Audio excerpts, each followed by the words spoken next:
A very good morning to all of you. I am Dr. Ranjita and you all are welcome to Study IQ. आज के इस chapter में हम लोग पढ़ने जा रहे हैं क्लास 9 साइंस एनसीईआरटी के चैप्टर नंबर 5 के बारे में। तो इस चैप्टर में हम लोग पढ़ेंगे fundamental unit of life which is cell. इसमें हम कोशिका के बारे में पढ़ेंगे, कोशिका का क्या स्ट्रक्चर होता है, प्लांट सेल जो होता है वो एनिमल सेल से क्यों डिफरेंट है, सेल में डिवीजन किस तरीके से होते हैं, और जो एक सेल जो एक जिसको कोशिका कहते हैं उसके एक एक ऑर्गेनली का क्या क्या फंक्शन होता है उसके बारे में हम लोग डिटेल में काफ़ी बात करेंगे। This is my email ID. अगर आपको कोई क्वेरी है स्पेसिफिक तो आप मुझे ईमेल कर सकते हैं। अगर this is my Instagram handle, और ये जो है मेरा टेलीग्राम लिंक है जिस पर आपको इस चैप्टर से जुड़े PDF को आप डाउनलोड कर सकते हैं। और अगर आप चाहते हैं क्लास 6, 7 और 8 साइंस एनसीईआरटी के चैप्टर्स को भी देखना तो उन सब के लिंक्स भी इसी टेलीग्राम चैनल पर दिए गए हैं। जब आप टेलीग्राम चैनल ज्वाइन करें तो यहाँ पे मेरे नाम का लिंक में मेरे नाम का स्पेलिंग ज़रूर चेक करें। This is my channel. तो लेट्स स्टार्ट। हमने पिछली क्लासेस में क्लास 8 में भी हमने एक सेल के बारे में पढ़ा है, कुछ बेसिक्स चीज़ों के बारे में। तो आज जो हम पढ़ेंगे वो उससे ज़्यादा एडवांस फॉर्म होगी और उससे ज़्यादा कुछ हायर कंसेप्ट्स के बारे में हम लोग बात करेंगे। तो ये जो है पर्सनली काफ़ी मेरा फेवरेट चैप्टर है बीइंग अ डॉक्टर। सेकेंडली ये जो चैप्टर है एग्ज़ाम पॉइंट ऑफ व्यू से बहुत ज़्यादा इंपॉर्टेंट होता है। इस चैप्टर से काफ़ी सारे एग्ज़ाम्स में अपार्ट फ्रॉम यूपीएससी काफ़ी सारे एग्जाम्स में बहुत सारे सवाल इसमें से पूछे जाते हैं। And UPSC also ask question sometimes from this chapter, but the rest of the exams for the rest of the exams this chapter is very very important. So let's start. तो अगर हम बात करते हैं फंक्शनल यूनिट जो कि cell जिसको हम कहते हैं उसके बारे में, तो सेल क्या होता है? अगर हम सेल के बारे में बात करते हैं तो सेल जो है जिसे हम कहते हैं कोशिका, तो वो हमारी जो किसी भी बॉडी का जो है वो बेसिक फंडामेंटल यूनिट है। अब बेसिक फंडामेंटल यूनिट क्यों है इसके बारे में हम बात करेंगे। तो जो स्मॉलेस्ट फंक्शनल यूनिट है ये, मतलब सेल इटसेल्फ इज़ फंक्शनल, वो अपने आप में बहुत मतलब अपने आप में पूरी तरह से फंक्शनल होती है। एक अगर हम कोशिका की बात करते हैं जिसमें न्यूक्लियस होता है, यहाँ पे बहुत सारे ऑर्गेनेलीज होते हैं, तो एक छोटी सी सेल जो कि हम माइक्रोस्कोप से जिसको देख सकते हैं वो अपने आप में फुली फंक्शनल होती है। That is a functional unit. इसको सबसे पहले डिस्कवर किया था रॉबर्ट हुक ने 1665। ये देखिए कितनी पहले इसको डिस्कवर कर लिया गया था। रॉबर्ट हुक जो हमारे साइंटिस्ट हैं उन्होंने इसको डिस्कवर किया था।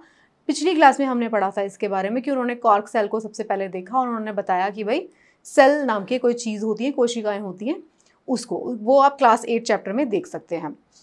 सेल जो होती है ये जो है इंडिपेंडेंटली, मतलब इसको किसी और की ज़रूरत नहीं है, इंडिपेंडेंटली परफॉर्म करती है अपनी सारी नेसेसरी एक्टिविटीज़ को जो कि लाइफ को सस्टेन करने के लिए ज़रूरी है।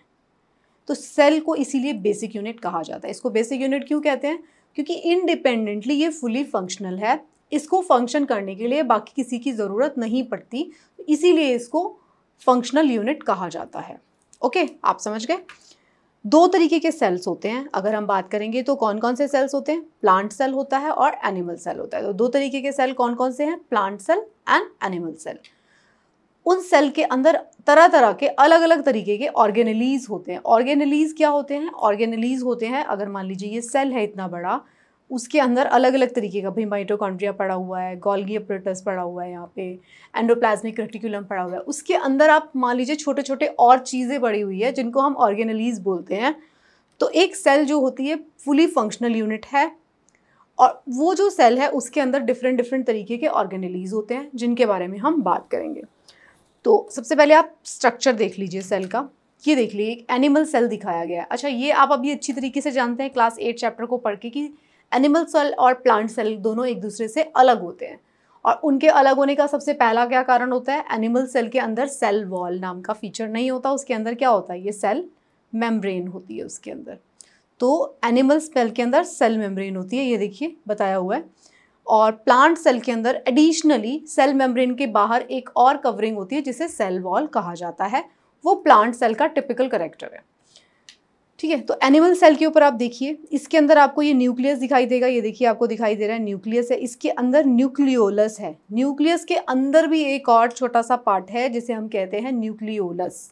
फाइन, इसके अंदर न्यूक्लियोलस है। ये देखिए यहाँ पे क्या पड़ा हुआ है? गोल्गी अपरेटस पड़ा हुआ है। यहाँ पे क्या है? रफ एंडोप्लाज्मिक रेटिकुलम है। यहाँ पे स्मूथ एंडोप्लाज्मिक रेटिकुलम है। लाइजोसोम्स है, और क्या है, माइटोकॉन्ड्रिया है। माइटोकॉन्ड्रिया बहुत इंपॉर्टेंट है। एंडोप्लाज्मिक रेटिकुलम बहुत इंपॉर्टेंट है। न्यूक्लियोलस भी बहुत इंपॉर्टेंट है। साइटोप्लाज्म, ऑब्वियसली अगर एक बेसिक यूनिट के बारे में बात करेंगे तो सेल में क्या होता है, न्यूक्लियस एंड साइटोप्लाज्म। ठीक है, ये न्यूक्लियस है, ये साइटोप्लाज्म है, और ये सेल है, उसकी सेल मेम्ब्रेन होती है। तो अगर बेसिकली हम बात करें तो सेल हमें कैसे दिखाई देता है, एक सेल दिखाई देगा, उसकी एक सेल मेम्ब्रेन होगी, उसके अंदर एक न्यूक्लियस होगा, और न्यूक्लियस के बाहर जो फ्लूइड पड़ा होगा उसको हम साइटोप्लाज्म कहते हैं। साइटोप्लाज्म के अंदर हमें डिफरेंट डिफरेंट तरीके के ऑर्गेनेलीज पड़े होते हैं। तो अब हम डिटेल में बात करेंगे कि अलग अलग ऑर्गेनेलीज का क्या क्या फंक्शन होता है। ठीक है, तो आप पहले देखिए, सबसे पहले सबसे बेसिक हम बात कर रहे हैं प्लाज्मा या फिर सेल मेम्ब्रेन।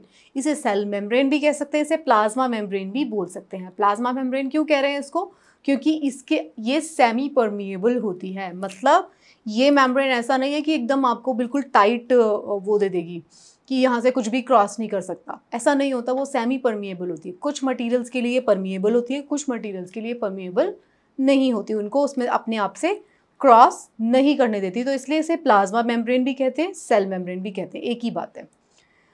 तो ये क्या होती है, ये आउटर मोस्ट कवरिंग है सेल की, जो सेपरेट किसको करती है, contents of the cell from its external environment. जो भी मान लीजिए ये सेल पड़ा है, इसका जो ये बाहर वाला एनवायरनमेंट है उससे इसको अलग कर रही है सेल मेम्ब्रेन। स्किन की तरह है, जैसे हमारे ऊपर स्किन है, उसी तरह सेल की आउटर कवरिंग है ये।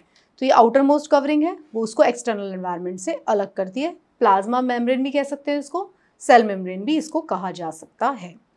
तो जो प्लाज्मा मेम्ब्रेन है, ये देखिए जो मैंने बात बताई आपको, अलाउज और permit the entry and exit of some material. ये सेमी परमिएबल है, इसको मैंने क्या कहा था, सेमी परमिएबल, मतलब सिलेक्टिवली परमिएबल। कुछ चीज़ों को क्रॉस करने देगी, कुछ चीज़ों को क्रॉस नहीं करने देगी, उन्हीं चीज़ों को क्रॉस करने देगी जो सेल के लिए अच्छी है।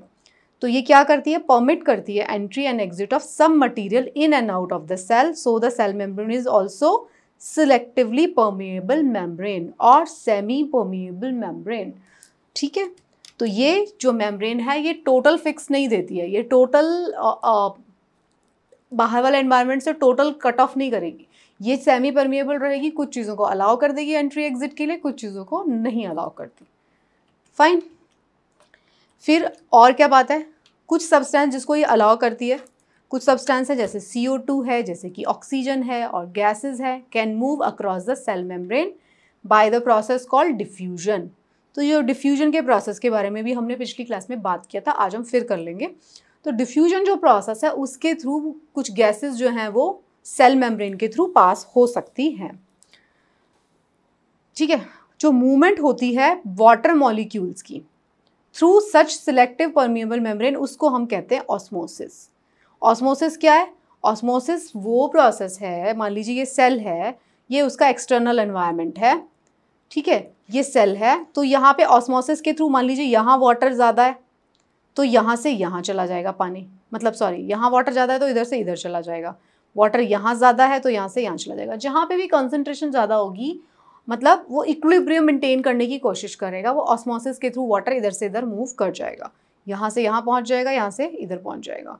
तो ये क्या होगा, मूवमेंट ऑफ वाटर मॉलिक्यूल जो होता है उसको हम कह देते हैं ऑस्मोसिस। तो ऑस्मोसिस क्या है, passage of water from region of high water concentration through a semi permeable membrane to a region of low water concentration. ये मैंने आपको बता दिया, जहाँ पे हाई वाटर होगा, मान लीजिए सेल के अंदर हाई वाटर है तो इधर से इधर हो जाएगा, अगर यहाँ से यहाँ पे हाई वाटर है तो यहाँ से यहाँ चला जाएगा मूवमेंट। तो सिंपल, इसमें कोई रॉकेट साइंस नहीं है, ये है ऑस्मोसिस। और डिफ्यूजन क्या होता है, डिफ्यूजन भी होता है यही इसी तरीके से, जहाँ पे भी गैसेस जो होती हैं वो प्लाज्मा मेम्ब्रेन को क्रॉस कर सकती है from one portion to another environment, बाहर से अंदर आ सकती है, अंदर से बाहर जा सकती है। तो सेमी परमिएबल मेम्ब्रेन है सेल मेम्ब्रेन, और ये हमारे को क्या प्रोवाइड कर रही है, सेल को क्या प्रोवाइड कर रही है, ये उसको सेल का आउटर कवर उसको प्रोवाइड कर रही है। ठीक है, फिर हम इसी के बारे में बात कर रहे हैं डिटेल में। अगर जो मीडियम है जिसने सेल को सराउंड किया हुआ है, सराउंडिंग मीडियम, अगर सराउंडिंग जो मीडियम है, if the surrounding medium of the cell has higher water concentration, अगर जो उसका बाहर का जो मीडियम है, सराउंडिंग मीडियम, उसमें वाटर का कंसंट्रेशन हायर है सेल से, तो सेल विल गेन वाटर। साफ सी बात है, यहाँ ये सेल है, यहाँ पे वाटर जो है काफ़ी ज़्यादा है, तो सेल में क्या होगा, यहाँ से वाटर से इधर इधर आ जाएगा, तो सेल का क्या होगा, वाटर गेन करेगी थ्रू ऑस्मोसिस। तो इस सॉल्यूशन को हम क्या बोलते हैं, हाइपोटोनिक सॉल्यूशन। हाइपोटोनिक सॉल्यूशन है, इसी वजह से वो सेल के अंदर एंट्री कर जाएगा, हाइपोटोनिक है। अगर मीडियम जो है, हाइपो मीन्स लो है ना, हाइपर मीन्स हाई, तो ये इसके अंदर अगर वाटर का कंटेंट ज़्यादा है तो जो सॉल्ट्स है उसका कंसंट्रेशन लो होगा, तो उसके कॉन्टेक्स्ट में हम इसको बोल रहे हैं। तो वाटर का कंटेंट ज़्यादा है तो वो हाइपोटोनिक सॉल्यूशन है, वाटर की एंट्री हो जाएगी एक्सटर्नल मीडियम से सेल के अंदर। अगर मीडियम में सेम वाटर है, जैसा कंसंट्रेशन सेल के अंदर है वही कॉन्सेंट्रेशन बाहर के मीडियम में है, तो क्या होगा, कोई मूवमेंट नहीं होगी। मैंने आपको क्या बताया था, ऑस्मोसिस कब तक होता है, ऑस्मोसिस एक तरीके का क्या है, इक्विलिब्रियम क्रिएट करने का प्रोसेस है। इक्विलिब्रियम मीन्स बैलेंस, दोनों तरफ बैलेंस करना है, इधर भी। मान लीजिए ये सेल है, ये सेल है और ये क्या है, एक्सटर्नल मीडियम है, तो यहाँ से यहाँ एंट्री होगी, यहाँ से यहाँ एंट्री होगी, तो दोनों को इसको इक्वल करना है, ऐसे नहीं होना चाहिए, दोनों को इक्वल पे लेकर आना है। तो इसीलिए जब कोई भी नेट मूवमेंट नहीं हो रही है, अगर concentration of water external environment में और सेल में दोनों में बराबर है, तो no movement of water inside और आउटसाइड फ्रॉम द सेल। तो ऐसे सॉल्यूशन को हम क्या कहेंगे, आइसोटोनिक सॉल्यूशन, जिसके अंदर कोई मूवमेंट नहीं हो रही है वाटर का। अगर मीडियम के अंदर लोअर वाटर कंसंट्रेशन है देन द सेल, तो हम ऐसे सॉल्यूशन को क्या बोलेंगे, हाइपरटोनिक सॉल्यूशन। ये यहाँ होना चाहिए था इसके साथ, और ये फिर नेक्स्ट पैराग्राफ है। तो हाइपरटोनिक सॉल्यूशन कौन सा सॉल्यूशन होगा, जब सेल में से भी वाटर खींच के बाहर एक्सटर्नल एनवायरनमेंट में आ जाएगा, क्योंकि एक्सटर्नल एनवायरनमेंट में लोअर कंसंट्रेशन है वाटर की, तो हाइपरटोनिक सॉल्यूशन है वो जिसके अंदर सॉल्ट्स का कंसंट्रेशन ज़्यादा है, पानी का कम है।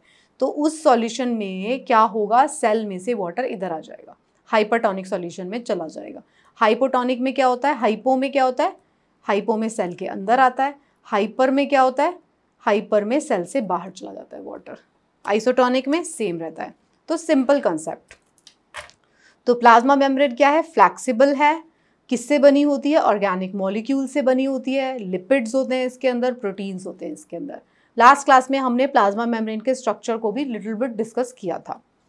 तो जो फ्लैक्सिबिलिटी होती है सेल मेम्ब्रेन की, ये क्या करती है सेल को, वो सेल को इनेबल करती है कि सेल अपनी शेप को थोड़ा बहुत ऑल्टर कर सकती है, पूरी तरीके से भी ऑल्टर कर सकती है इन केस ऑफ अमीबा। तो फ्लैक्सिबिलिटी है जो सेल मेम्ब्रेन की, क्या उसकी वजह से क्या होता है, सेल जो है engulf food in and other materials from its external environment. ये सेल पड़ी है, ये इसका एक्सटर्नल एनवायरनमेंट है, ये फ्लैक्सिबल है, तो क्या होगा, यहाँ पे मान लो कोई चीज़ है तो वो इसको ऐसे करके अपने एंगल्फ कर लेगी, इस तरीके से ऐसे हो जाएगी, यहाँ पे आ जाएगा वो, तो उसे एंगल्फ कर लेती है। तो इस प्रोसेस को क्या कहते हैं, एंडोसाइटोसिस।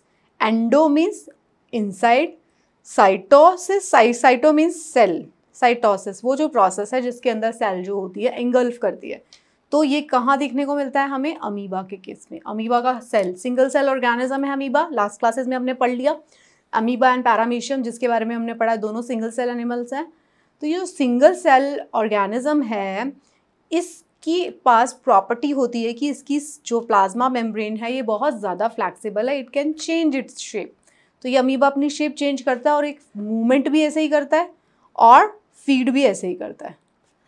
कोई भी आया उसको उसने ऐसे एंगल्फ कर लेगा और फिर इसके अंदर चला जाएगा और उसको डाइजेस्ट करके फिर किससे, वैक्यूल के थ्रू बाहर निकाल देगा, एक्सक्रीटरी जो मटेरियल होगा उसको। तो अमीबा जो है वो एंडोसाइटोसिस आपको प्रोसेस जो है अमीबा में दिखाई देता है।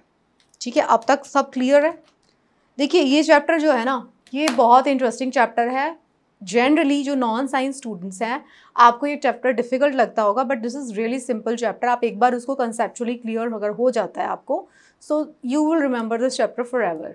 बस आपको रिविजन करनी होगी, 5 मिनट में ये पूरा रिवाइज हो जाएगा चैप्टर और आपको हमेशा याद रहेगा। सो ये डिफ़िकल्ट चैप्टर नहीं है, यू जस्ट बी हियर, आपको पूरा समझ में आएगा। फिर अब हम बात कर रहे हैं नेक्स्ट कॉम्पोनेंट का, विच इज़ सेल वॉल। मैंने आपको क्या बताया था, सेल वॉल कहाँ है, एनिमल सेल का फीचर नहीं है, ये प्लांट सेल का फीचर होता है। तो सेल वॉल जो है वो प्लांट सेल का फीचर है। देखिए अगर आप इसमें देखते हैं, ये देखिए ये एक सेल मेम्ब्रेन तो होती है, ये देखिए सेल मेम्ब्रेन है, लेकिन सेल मेम्ब्रेन के साथ साथ एक और मेम्ब्रेन है जिसको हम क्या कहते हैं, सेल वॉल। तो सेल वॉल एडिशनल है, सेल मेम्ब्रेन के होने के बावजूद भी एक और मेम्ब्रेन दी गई है प्लांट सेल्स के केस में, उसे हम कहते हैं सेल वॉल। ये प्रोटेक्टिव वॉल है, ठीक है। तो जो प्लांट सेल्स होते हैं उसमें प्लाज्मा मेम्ब्रेन के एडिशन में एक और सेल है जो कि रिजिड है, आउटर कवरिंग। रिजिड मतलब वो प्लांट सेल को प्रोटेक्शन देता है, वो प्लांट सेल को एक फर्म स्ट्रक्चर प्रोवाइड करता है। रिजिड है वो, फ्लैक्सिबल नहीं है। फ्लैक्सिबल कौन है, cell membrane. Cell wall rigid है तो उसे हम कहते हैं सेल वॉल। जो सेल वॉल होती है वो प्लाज्मा मेम्ब्रेन के आउटसाइड में होगी, उसके बाहर होगी। ऐसा नहीं होगा प्लाज्मा मेम्ब्रेन के अंदर नहीं होगी, प्लाज्मा मेम्ब्रेन के बाहर होगी क्योंकि वो रिजिड है। जो प्लांट सेल की वॉल है वो किससे बनी होती है, सेल्यूलोज से। सेल मेम्ब्रेन का भी कॉम्पोजिशन हमने क्या देखा था, सेल मेम्ब्रेन किससे बनी हुई है, बेसिकली वो ऑर्गेनिक मॉलिक्यूल्स, लिपिड और प्रोटीन से बनी हुई है। लेकिन सेल वॉल किससे बन रही है, सेल वॉल बन रही है सेल्यूलोजिक मटेरियल से, सेल्यूलोज से, ठीक है। ये क्या है, ये एक कॉम्प्लेक्स सब्सटेंस है जो कि प्रोवाइड करता है स्ट्रेंथ दे रहा है प्लांट सेल को, ठीक है। जब लिविंग प्लांट में से पानी, वाटर लूज हो जाता है ऑस्मोसिस प्रोसेस के through, so there is a shrinkage और contraction of content of cell away from the cell wall. This phenomena is known as plasmolysis. Okay, इसमें एक फिनोमिना बता रखा है आपको कि जब मान लीजिए ये प्लांट सेल है, इसके बाहर ऐसे सेल वॉल लगी हुई है, ठीक है, ऐसे ये सेल वॉल है। तो जब क्या होता है, अगर वाटर लॉस हो जाएगा बहुत ज़्यादा तो क्या होगा, ये कंटेंट ऐसे छोटी सी बन जाएगी सेल, ये वाला लूज होके कैसी बन जाएगी, ऐसे छोटी सी श्रिंक हो जाएगी। तो इसको बोलते हैं प्लाज्मोलिसिस। मतलब वाटर लूज होने की वजह से सेल मेम्ब्रेन के उससे छोटी हो जाएगी लेकिन सेल वॉल तो इंटैक्ट रहेगी, सेल वॉल तो रिजिड है। तो इस प्रोसेस को बोला जाता है प्लाज्मोलिसिस। तो ये प्रोसेस प्लांट सेल में हमें देखने को मिलता है। स्ट्रक्चर मैंने आपको दिखा दिया, ठीक है। फिर हम बात कर रहे हैं किसकी, अब हम बात कर रहे हैं थर्ड कंपोनेंट की, विच इज़ न्यूक्लियस। अब हम इसकी बात करेंगे। आप देख लीजिए एक बार, हम पहले इस डायग्राम पे थोड़ा सा फोकस कर लेते हैं। ये देखिए, ये सेल मेम्ब्रेन है बाहर, ये न्यूक्लियस है, उसके अलग अलग ये माइटोकॉन्ड्रियाज हैं, ये एंडोप्लाज्मिक रेटिकुलम है, ये रफ वाला रफ दिख रहा है, स्मूथ वाला स्मूथ दिख रहा है, गोल्गी अपरेटस है, लाइजोसोम्स हैं ये, ठीक है। और क्या है, साइटोप्लाज्म आपको पता ही है, राइबोसोम्स हैं, और यहाँ पे छोटे छोटे क्या हैं, राइबोसोम्स। और क्या है हमारे पास, सेंट्रियोल, ये सेंट्रियोल्स हैं। तो अब हम इन सब के बारे में बात करेंगे धीरे धीरे। तो अभी तक हमने सेल मेम्ब्रेन और सेल वॉल के बारे में बात कर लिया। Now we are heading towards nucleus. Nucleus जो होता है एक सेल का, उसको हम ब्रेन भी बोलते हैं सेल का, उसको क्या कहते हैं हम, ब्रेन ऑफ द सेल। तो न्यूक्लियस को हम ब्रेन ऑफ द सेल भी बोलते हैं। क्यों ऐसा बोला जाता है, सोचिए, हमने लास्ट क्लास में पढ़ा था। जो न्यूक्लियस है उसके अंदर क्या होगा, डबल लेयर कवरिंग होगी। जैसे ये सेल है, उसके अंदर ये न्यूक्लियस है, जो न्यूक्लियस होता है वो उसके ऊपर डबल लेयर होती है ये। तो न्यूक्लियस में डबल लेयर कवरिंग होती है, इसे हम क्या कहते हैं, न्यूक्लियर मेम्ब्रेन। मतलब न्यूक्लियस ऐसे ही नहीं पड़ा हुआ, न्यूक्लियस के ऊपर भी डबल लेयर की मेम्ब्रेन है जिसको हम न्यूक्लियर मेम्ब्रेन बोलते हैं। अब आप समझ लीजिए कि ये न्यूक्लियस को कितना प्रोटेक्शन देने के लिए बनाई है नेचर ने। तो अगर न्यूक्लियस को इतनी प्रोटेक्शन प्रोवाइड की जा रही है तो ऑब्वियस सी बात है कि न्यूक्लियस के अंदर कोई बहुत ही इंपॉर्टेंट चीज़ है, ऑब्वियसली, तभी तो नेचर इतनी प्रोटेक्शन दे रही है। तो अब हम बात करते हैं। तो जो न्यूक्लियर मेम्ब्रेन होती है, जैसे कि प्लाज्मा मेम्ब्रेन होती है उसी की तरह, इसमें भी क्या होते हैं, पोर्स होते हैं। वो भी क्या करता है, अलाउ करता है transfer of material from inside the nucleus to its outside. कहाँ पे क्लास होगा वो, आउटसाइड क्या है उसका, साइटोप्लाज्म। ये सेल है, ये इसका न्यूक्लियस है, और ये सब क्या पड़ा हुआ है, ये सब साइटोप्लाज्म है। साइटोप्लाज्म के बीच में ही ऑर्गेनेलीज पड़े हुए हैं। तो न्यूक्लियस के अंदर भी ऐसे एक्सचेंज होता है मटेरियल का। तो न्यूक्लियर मेम्ब्रेन के अंदर भी क्या है, पोर्स हैं। जो न्यूक्लियस है उसके अंदर क्या है, उसके अंदर क्रोमोसोम्स हैं, जो कि सबसे इंपॉर्टेंट चीज़ है, जिसकी वजह से हम इसे क्या बोल रहे हैं, brain of the cell. Chromosomes हैं इसके अंदर। वो क्या होते हैं, विजिबल होते हैं, rod shape structure, only when the cell is about to divide. जब सेल का डिवीजन होना होता है, दो पार्ट्स में सेल डिवाइड हो रही होती है, तब हमें क्रोमोसोम्स नजर आते हैं। क्रोमोसोम होते क्या है, क्रोमोसोम्स के अंदर information for inheritance and features from parents to get generation to next generation in form of DNA। Chromosomes जो होते हैं उसके अंदर हमारा DNA होता है, जिसके अंदर जो, अगर मान लीजिए कोई बैक्टीरिया की बात हो रही है तो उसके अंदर RNA हो सकता है, हम ह्यूमंस की बात हो रही है, एनिमल्स की बात हो रही है तो उनके अंदर DNA होता है। तो क्रोमोसोम्स जो प्रेजेंट होते हैं वो न्यूक्लियस के अंदर प्रेजेंट है, और उनके अंदर क्या है वो डीएनए है वो एक्चुअली। और डीएनए क्या होता है? डीएनए हमारा हेरिडिटरी मटेरियल है। जो भी हमारे बॉडी के करेक्टर्स होते हैं किसी के भी, उसकी हाइट कितनी है, उसके बाल कैसे हैं, उसका स्किन कलर कैसा है, उसका इंटेलिजेंस लेवल क्या है, कितना स्ट्रांग है, मतलब काफ़ी सारी चीज़ें, उसको कौन से डिजीज़ हो सकते हैं जो कि पेरेंट्स से भी ट्रांसफ़र होते हैं, ये सारा का सारा इन्फॉर्मेशन किसके अंदर रहता है? क्रोमोसोम्स के अंदर रहता है। तो इसीलिए न्यूक्लियस को हम क्या कह रहे हैं? Brain of the cell. जो क्रोमोसोम्स होते हैं उनका कंपोजिशन क्या है? DNA and protein. तो जो फंक्शनल सेगमेंट ऑफ डीएनए जो होता है उसको हम जीन्स कहते हैं। And the nucleus plays a central role in cellular reproduction. अब हमने क्या बात किया? न्यूक्लियस है, न्यूक्लियस के अंदर ये सेल है, ये न्यूक्लियस है। न्यूक्लियस के अंदर क्या है? न्यूक्लियस के अंदर क्रोमोसोम्स प्रेजेंट है। क्रोमोसोम्स किससे बने हैं? वो सब बने हैं डीएनए और प्रोटीन से। तो डीएनए जो है हमारा, ऐसे डबल हेलिकल जो स्ट्रक्चर होता है हमारा डीएनए, वो क्या है? उसके अंदर जीन्स होते हैं, और जीन्स के अंदर ही हमारे क्या है? जेनेटिक मटीरियल है।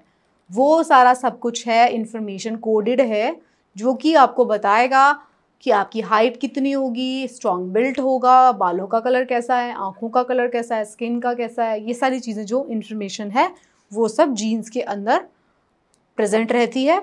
और जो न्यूक्लियस है वो रिप्रोडक्शन में, सेलुलर रिप्रोडक्शन में काफ़ी इंपॉर्टेंट रोल प्ले करता है। तो दिस वाज क्या? न्यूक्लियस।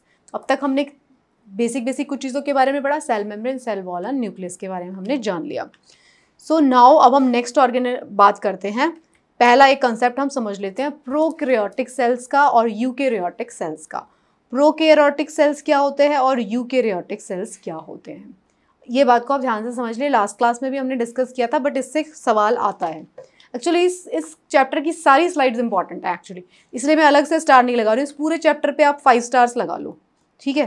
5 स्टार इसलिए कि इस चैप्टर से बहुत सारे क्वेश्चन पूछे जाते हैं। तो प्रोकैरियोटिक सेल्स क्या होते हैं? ऑर्गेनिजम्स जैसे कि बैक्टीरिया, जो पुराने, मतलब ऐसे ऑर्गेनिज्म है वो फुली इवॉल्व नहीं हुए अभी, मतलब वो डेवलपमेंट की स्टेज वाले वो ऑर्गेनिजम्स हैं जो कि जिनके पास फुल्ली डेवलप्ड ऑर्गन्स या सारा सिस्टम नहीं है। तो वो जो ऑर्गेनिजम्स लाइक कि जैसे कि बैक्टीरिया, जो जिनका न्यूक्लियर मटेरियल जो होता है वो न्यूक्लियर मेम्ब्रेन के साथ एनक्लोज नहीं होता, सेल होगी उनकी, और ऐसे उनके अंदर न्यूक्लियस नहीं होगा प्रॉपर, उनका क्या होगा? ये ऐसे सेल होगी, उनका जेनेटिक मटेरियल ऐसे बीच में पड़ा हुआ है, कहीं पे भी अलग से न्यूक्लियस नहीं बना हुआ। तो न्यूक्लियर मेम्ब्रेन उनकी मिसिंग है, and membrane bound cell organelles भी एब्सेंट हैं। तो उनको हम क्या कहते हैं? प्रोकैरियोटिक सेल्स कहते हैं। सच न्यूक्लियस को हम न्यूक्लियोइड कहते हैं, and such cells are known as prokaryotic cells. Such cells have single chromosomes, उनके अंदर डबल क्रोमोसोम्स नहीं है, उनके अंदर सिंगल क्रोमोसोम्स हैं। तो प्रोकैरियोटिक कौन सी सेल है? प्रोकैरियोटिक से आप समझ सकते हैं, प्रोकैरियोटिक मीन्स प्रिमिटिव सेल्स, वो प्रिमिटिव सेल्स हैं, ठीक है?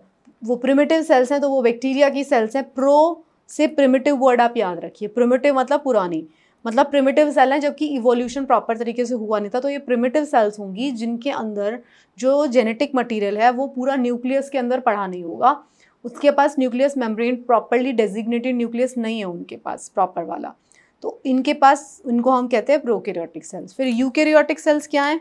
यूकैरियोटिक सेल्स वो हैं जिसके अंदर डिफाइंड न्यूक्लियस है, जिसके अंदर न्यूक्लियर मेम्ब्रेन भी है, और बाउंड जो न्यूक्लियर मेम्ब्रेन से बाउंड ऑर्गेनेलीज हैं वो भी है। तो उसको हम क्या कह रहे हैं? Eukaryotic cells. Such cells have more than 1 chromosome, उनके पास पेयर ऑफ क्रोमोसोम्स होते हैं। हमारे पास कितने पेयर ऑफ क्रोमोसोम्स हैं? सोचिए, दिमाग लगाइए, याद होगा आपको, ठीक है? तो क्या हो रहा है? यूकैरियोटिक और प्रोकैरियोटिक सेल्स का डिफरेंस हमें पता चल गया कि उसमें क्या है। सबसे पहला डिफरेंस यही है, एक ही डिफरेंस है कि उनके अंदर प्रॉपर न्यूक्लियस नहीं है, उनका जेनेटिक मटेरियल सेल के बीच में वैसे ही पड़ा रहता है। बट जो यूकैरियोटिक सेल्स होती हैं उसके अंदर प्रॉपर तरीके से न्यूक्लियस बना होता है। प्रोकैरियोटिक को आप प्रिमिटिव सेल्स से याद कर सकते हैं, प्रिमिटिव वर्ड आपको पी से याद रहेगा। अब जैसे प्रोकैरियोटिक सेल दिखाया गया है, इसमें क्या है? इसके अंदर जो है, इसके अंदर प्लाज्मा मेम्ब्रेन तो है, लेकिन इसका जेनेटिक मटेरियल कैसे पड़ा है? ऐसे ही फ्रीली बीच में पड़ा हुआ है, प्रॉपर कोई न्यूक्लियस नहीं है इसके पास। तो कोई प्रॉपर न्यूक्लियस अगर नहीं है तो जेनेटिक मटेरियल को पूरा प्रोटेक्शन नहीं मिला हुआ। So this is the diagram of a prokaryotic cell, you can check it, ठीक है? हम आगे बढ़ते हैं। यूकैरियोटिक सेल का डायग्राम देख लेते हैं। यूकैरियोटिक सेल का तो डायग्राम हम जानते ही हैं। इसमें प्रॉपर सेल वॉल होगी, इसके अंदर एक न्यूक्लियस होगा, न्यूक्लियस के मेम्ब्रेन से जुड़ा हुआ एक न्यूक्लियोलस होगा। न्यूक्लियस के अंदर भी एक छोटा सा होता है, उसे हम न्यूक्लियोलस कहते हैं, न्यूक्लियस एंड न्यूक्लियोलस। और बीच में यहाँ पे साइटोप्लाज्म में सारे ऑर्गेनेलीज पड़े होंगे, that we know very well. फिर अब हम बात करते हैं साइटोप्लाज्म की। किसकी बात करेंगे अब हम? साइटोप्लाज्म, जो सेल के अंदर फ्लूइड भरा हुआ है। ये तो न्यूक्लियस था, यहाँ पे क्या भरा हुआ है? साइटोप्लाज्म, जो फ्लूइड है। हम ऑर्गेनेलीज की बात लेटर ऑन करेंगे, अभी हम जो ये यहाँ पे जो लिक्विड जो चीज़ भरी हुई है उसकी बात कर रहे हैं, तो उसको हम क्या कहते हैं? साइटोप्लाज्म। तो साइटोप्लाज्म क्या है? फ्लूइड कंटेंट है inside plasma membrane. Plasma membrane के अंदर जो है फ्लूइड कंटेंट जो है उसको हम कह रहे हैं साइटोप्लाज्म। साइटोप्लाज्म के बीच में ही सारे ऑर्गेनेलीज पड़े हुए हैं। इसके अंदर क्या होता है? स्पेशलाइज्ड सेल ऑर्गेनेलीज होते हैं। जितने भी ऑर्गेनेलीज होती हैं वो अपना अपना स्पेसिफिक फंक्शन परफॉर्म करते हैं, सबकी अलग अलग ड्यूटीज़ हैं, सब अपने अपने स्पेशलाइज्ड ऑर्गेनेलीज हैं, वो अपना अपना काम करती हैं। तो हम ऑर्गेनेलीज के बारे में पढ़ेंगे। पहले साइटोप्लाज्म में हम समझ गए वो फ्लूइड है सेल का। सेल के अंदर जो फ्लूइड कंटेंट प्रेजेंट है that is known as cytoplasm, and cytoplasm is having different organelles inside cell. Simple. फिर अब हम बात कर रहे हैं सेल ऑर्गेनेलीज की। ऑर्गेनेलीज हम किसको बोलते हैं? जो सेल के अंदर प्रेजेंट हैं उनको हम बोल रहे हैं ऑर्गेनेलीज। ठीक है, ऑर्गन से डिफरेंट है ये। तो सेल ऑर्गेनेलीज के बारे में अब हम बात करेंगे। जितनी भी सेल होती हैं उनके पास क्या है? मेम्ब्रेन तो है सब सेल्स के पास। किस लिए? अच्छा, ऐसी कोई सेल है जिसके पास सेल मेम्ब्रेन नहीं है? कोई भी नहीं है, कोई भी नहीं है, वो एग्जिस्ट नहीं कर सकती सेल मेम्ब्रेन के बिना। तो cell membrane around it, every cell has a membrane around it to keep its content separate from the external environment. अगर मेम्ब्रेन ही नहीं होगी तो फिर सेल ही नहीं होगी ना, वो उसको सेल कैसे बोलेंगे हम? तो मेम्ब्रेन सारी सेल्स के पास है। तो अगर ऐसा कोई स्टेटमेंट मिलता है कि सेल मेम्ब्रेन सबके पास होती है, तो उसका जवाब है ये सबके पास होती है। फिर हम बात कर रहे हैं डिफरेंट जो कंपोनेंट होते हैं of cell perform different function and these components are called organelles. तो हम सबसे पहला बात करेंगे एंडोप्लाज्मिक रेटिकुलम। ठीक है, एंडोप्लाज्मिक रेटिकुलम की हम बात कर रहे हैं। अब देखिए जो नॉन साइंस स्टूडेंट हैं, अब आप सोचेंगे अब ये क्या है? देखिए आपको मैं एनसीईआरटी पढ़ा रही हूँ, तो आप अपने मेंटल ब्लॉक को ओपन करके बैठिए। हम अपने आप को बिल्कुल क्लास का स्टूडेंट ही समझिए आप। जब हम स्टूडेंट स्कूल में थे तो क्या करते थे? तब भी तो हम पहली बार कोई चीज़ पढ़ते थे ना, उसी के बाद 11th-12th में जाकर कुछ स्टूडेंट्स जो होते थे वो मेडिकल ले लेते थे, कुछ स्टूडेंट्स जो होते थे नॉन मेडिकल ले लेते थे, कुछ लोग आर्ट्स ले लेते हैं, कॉमर्स ले लेते हैं। ठीक है, तो जो मेडिकल लेते थे स्टूडेंट्स उन्होंने क्लास 10th तक यही सब कुछ पढ़ा है ना जो हम पढ़ रहे हैं। 11th-12th में उन्होंने बहुत स्पेशलाइज पढ़ना शुरू कर दिया। तो अभी हम क्लास 9 पढ़ रहे हैं, तो आई एम जस्ट स्पेशली मैं आप सारे स्टूडेंट्स को बोल रही हूँ कि आप अपने माइंड को ब्लॉक करके मत बैठिएगा इस क्लास में, ओपन करके बैठिए ताकि आपको जो भी समझाया जा रहा है आपको समझ में आए। एंडोप्लाज्मिक रेटिकुलम आज तक नहीं पता तो कोई बात नहीं, अब पता चल रहा है आपको। एंडोप्लाज्मिक रेटिकुलम नाम का एक ऑर्गेनेली होता है। जब आप 9th में थे तो हम सबको इसी तरीके से पता चला था। तो पहला ऑर्गेनेली किसके बारे में पढ़ेंगे हम? एंडोप्लाज्मिक रेटिकुलम के बारे में। तो एंडोप्लाज्मिक रेटिकुलम क्या होता है? अभी मैंने आपको डायग्राम में तो दिखाया था। एंडोप्लाज्मिक रेटिकुलम ऐसे, अगर मैं सेल बनाती हूँ, ये सेल है, अगर ये है तो इसके साथ में यहाँ पे ऐसे पड़ा हुआ था, इसके ऊपर कुछ कुछ डॉट डॉट से थे, है ना। तो इस तरीके का हमें देखा था हमने आगे वाले डायग्राम में। तो एंडोप्लाज्मिक रेटिकुलम क्या था? ये large network of membrane brown tubes थी एक, जिनके ऊपर मेम्ब्रेन थी। ये कैसे लगती हैं? ट्यूब्यूल्स ऑफ राउंड और ऑब्लॉन्ग बैग्स, मतलब ये ऐसे लंबे लंबे से ट्यूब्स पड़े हुए थे, है ना, सेल के बीच में ऑर्गेनेलीज। तो ये दो तरीके का होता है, रफ और स्मूथ। रफ क्या है? रफ में रफ जो होता है RER, rough endoplasmic reticulum, short form है उसकी। स्मूथ एंडोप्लाज्मिक रेटिकुलम को हम बोल रहे हैं SER, मतलब जो दिखने में हमें रफ दिख रहा है, इसके ऊपर अब डॉट डॉट्स दिख रहे हैं तो इसको हमने रफ बोल दिया। कुछ एंडोप्लाज्मिक रेटिकुलम कैसा दिख रहा है, उस पर कोई डॉट्स नहीं है, जिसको हमने स्मूथ बोल दिया। ऐसे कुछ पड़ा हुआ है, ये तो स्मूथ हो गया। ऐसा कुछ पड़ा हुआ है जिसके ऊपर डॉट्स है, तो हमने उसको रफ बोल दिया। तो जो रफ वाला एंडोप्लाज्मिक रेटिकुलम है वो रफ, उसको क्या बोल रहे हैं, उसके ऊपर क्या है ऐसा? तो जो RER होता है उसके ऊपर पार्टिकल्स होते हैं राइबोसोम्स के, राइबोसोम्स उसके साथ अटैच होते हैं। तो एंडोप्लाज्मिक रेटिकुलम जो रफ वाला है उसके ऊपर क्या अटैच है? उसके ऊपर अटैच है राइबोसोम्स। राइबोसोम्स जो होते हैं endoplasmic reticulum are sites of protein manufacturing. ये बहुत इंपॉर्टेंट बात है। ये सवाल बहुत बार पूछा जाता है कि राइबोसोम्स जो होते हैं, प्रोटीन सिंथेसिस कहाँ पे होता है सेल में, तो वो होता है राइबोसोम्स के थ्रू। और राइबोसोम्स किसके ऊपर चिपके होते हैं? एंडोप्लाज्मिक रेटिकुलम के ऊपर, रफ वाले एंडोप्लाज्मिक रेटिकुलम के ऊपर, ठीक है। और वैसे बीच में भी पड़े होते हैं, लेकिन रफ एंडोप्लाज्मिक रेटिकुलम के ऊपर होते हैं राइबोसोम्स, और बीच में साइटोप्लाज्म में भी होते हैं। और राइबोसोम्स का फंक्शन क्या होता है? उनका फंक्शन होता है प्रोटीन सिंथेसिस करना। फिर जो SCR जो है, स्मूथ एंडोप्लाज्मिक रेटिकुलम जो होता है, वो क्या करता है? वो मैन्युफैक्चर करता है फैट, लिपिड्स, जो कि इम्पॉर्टेंट है। वो फैट बना रहा है रफ वाला, स्मूथ वाला, और रफ वाला क्या बना रहा है? प्रोटीन्स बना रहा है, क्योंकि उसके ऊपर राइबोसोम्स है। तो राइबोसोम्स क्या बना रहे हैं? प्रोटीन्स। और स्मूथ वाला एंडोप्लाज्मिक रेटिकुलम क्या फॉर्मेशन कर रहा है? फैट मॉलिक्यूल्स की, ठीक है। सिंपल याद रहेगा, इसमें कोई डिफिकल्ट चीज़ नहीं है। जो कुछ प्रोटीन्स और लिपिड्स हैं वो क्या बनाने के काम आ रहे हैं? जो खुद बना रहे हैं, ये जो सेल्स खुद बना रही हैं प्रोटीन और लिपिड, वो उसी को सेल मेम्ब्रेन को बनाने में हेल्प करता है। टाइम टू टाइम रिपेयर भी होती है सेल की, सेल मेम्ब्रेन उसको भी हेल्प करता रहता है। तो जो ये प्रोसेस है जिससे मेम्ब्रेन बनती है उसे हम बोलते हैं मेम्ब्रेन बायोजेनेसिस। मेम्ब्रेन का जेनेसिस हो रहा है। Genesis means formation, genesis production, ठीक है। बायोजेनेसिस हो रहा है उसका। Some other proteins and lipid function as enzymes and hormones. देखिए इस वाली स्लाइड पे बहुत सारी इन्फॉर्मेशन है। हमने क्या बात किया? हमने पहले ऑर्गेनेली की बात करी, जिसको हम जानते हैं एंडोप्लाज्मिक रेटिकुलम से। एंडोप्लाज्मिक रेटिकुलम जो है वो भाई हमारा दो तरीके का हो सकता है, रफ एंड स्मूथ। रफ का मतलब क्या है? उसके ऊपर राइबोसोम्स हैं। राइबोसोम्स क्या करते हैं? प्रोटीन सिंथेसिस करते हैं। स्मूथ वाला जो है उसके ऊपर राइबोसोम्स नहीं है, वो क्या करता है? वो फैट सिंथेसिस करता है।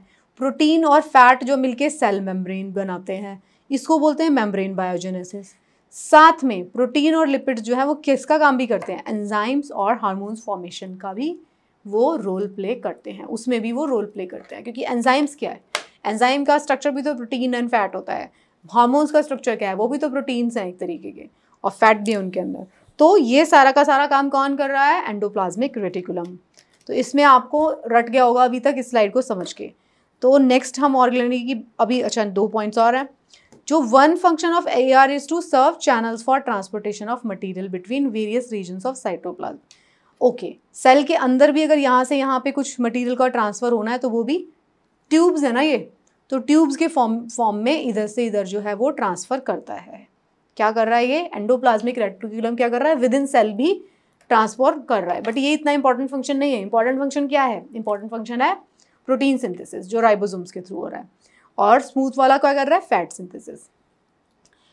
जो ER है वो उसका एक फंक्शन है साइटोप्लाज्मिक फ्रेमवर्क भी प्रोवाइड करता है। ट्यूब्स हैं बीच बीच में, तो सेल जो है उसको एक स्ट्रक्चर प्रोवाइड कर रहा है।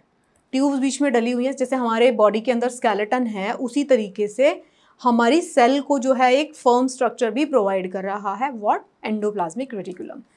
और providing a surface for some of biochemical activities. तो ये सारे भाई उसके काम होते हैं। एंडोप्लाज्मिक रेटिकुलम जो कि दो तरीके का है, rough and smooth. Rough protein, smooth वाला फैट्स। प्रोटीन और फैट्स अल्टीमेटली क्या बना रहे हैं? Cell membrane. और क्या बना रहे हैं? एंजाइम्स और हार्मोन्स, ठीक है। ये वाली बात आप समझ गए। अब आपको खुद को नॉन साइंस स्टूडेंट समझने की ज़रूरत नहीं है, यू अंडरस्टूड इट। नेक्स्ट हम बात करेंगे गोल्गी अपरेटस की। तो एक और ऑर्गेनली है हमारे सेल साइटोप्लाज्म के अंदर, उसका नाम क्या है? Golgi apparatus. तो गोल्गी अपरेटस क्या होता है? गोल्गी अपरेटस जो है सबसे पहले डिस्क्राइब किया था कैमिलियो गोल्गी ने, तो उन्होंने अपना नाम दे दिया था इसको गोल्गी अपरेटस, क्योंकि उन्होंने डिस्कवर किया था। तो उसके अंदर क्या होता है? ये एक सिस्टम है मेम्ब्रेन बाउंड वेसिकल्स का।